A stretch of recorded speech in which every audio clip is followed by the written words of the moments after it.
નમસ્કાર, સેક્યુલર ગુજરાત ન્યૂઝમાં આપનું સ્વાગત છે। થોડા સમય અગાઉ વડોદરાના વુડા સર્કલ પાસે શહેરનો સૌથી મોટો ભૂવો પડ્યો હતો, ત્યારે તે જ જગ્યાએ ફરી એકવાર ભૂવો પડતા કોન્ટ્રાક્ટરને બ્લેકલિસ્ટ કરવાની માંગ ઉઠી। વડોદરા શહેરમાં આવેલ ward number 3 VUDA circle Karelibaug પાસે વડોદરા શહેરનો સૌથી મોટો ભૂવો પડ્યો હતો।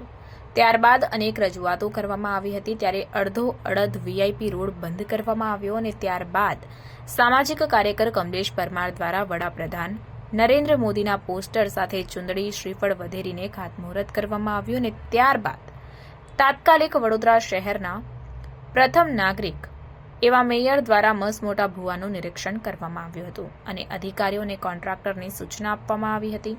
આ ભૂવાનું રિપેરિંગ કામ કરી પુરાણ કરાયા બાદ પેચવર્ક કરવામાં આવ્યું હતું, પરંતુ હાલમાં ફરીથી તે જ જગ્યાએ 5 ફૂટ પહોળા અને 6 ફૂટ ઊંડો ભૂવો પડ્યો છે। ત્યારે સામાજિક કાર્યકર દ્વારા કોન્ટ્રાક્ટરોની બેદરકારીના કારણે અધિકારીઓનું સુપરવિઝન ન કરવાના આક્ષેપ કર્યા હતા। સાથે જ વોર્ડ નંબર 3ના અધિકારીઓને સસ્પેન્ડ કરી કોન્ટ્રાક્ટરને બ્લેકલિસ્ટ કરવા માટેની માંગ કરવામાં આવી હતી। વડોદરા શહેરમાં સ્થાનિક કોર્પોરેટરો ધારાસભ્યો પણ ધ્યાન આપતા નથી, તેના કારણે સૌથી વધુ ભૂવા ઉત્તર ઝોનમાં પડ્યા છે, જેથી મ્યુનિસિપલ કમિશનર, મેયર, ચેરમેન દ્વારા સ્થળ તપાસ કરી આ કામગીરી માટે કોન્ટ્રાક્ટરનું બિલ પાસ ન કરવું જોઈએ, કારણ કે વડોદરા શહેરના નાગરિકોના ટેક્સના વેરાના રૂપિયાથી હલકી ગુણવત્તાના મટીરીયલ વાપરવામાં આવ્યા હોય તેવા અનેક આક્ષેપ કરવામાં આવ્યા હતા। રિપોર્ટર આરિફ સૈયદ સાથે cameraman Ibrahim Taiyadiwala, secular Gujarat news, Vadodara.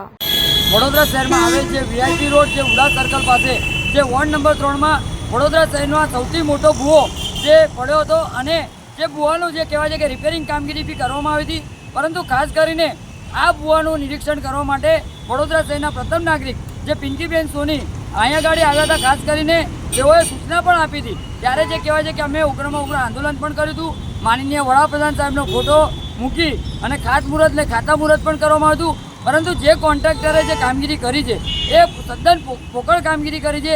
આજે જે જગ્યા પર ભૂવો પડ્યો હતો એ જ જગ્યાએ ફરીથી ભૂવો પડ્યો છે, એટલે કંઈક ને કંઈક કોન્ટ્રાક્ટર દ્વારા હલકી મટીરિયલનું કામગીરી કરવામાં આવી છે, હલકું મટીરિયલ વાપરવામાં આવ્યું છે, જેના કારણે આજે ફરીથી ભૂવો પડ્યો છે। એટલે ખાસ કરીને આપના ન્યૂઝના માધ્યમથી અમારી અપીલ છે કે આવા કોન્ટ્રાક્ટરને તાત્કાલિક ધોરણે બ્લેકલિસ્ટ કરવા જોઈએ અને અધિકારીઓને તાત્કાલિક ધોરણે સસ્પેન્ડ કરવા જોઈએ તેવી અમારી માંગ છે।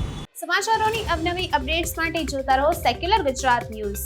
સાથે સેક્યુલર ગુજરાત ન્યૂઝ ચેનલને લાઇક, શેર અને સબસ્ક્રાઇબ કરો અને બેલ આઇકોન દબાવીને સમાચારોની ઝડપી માહિતી મેળવો।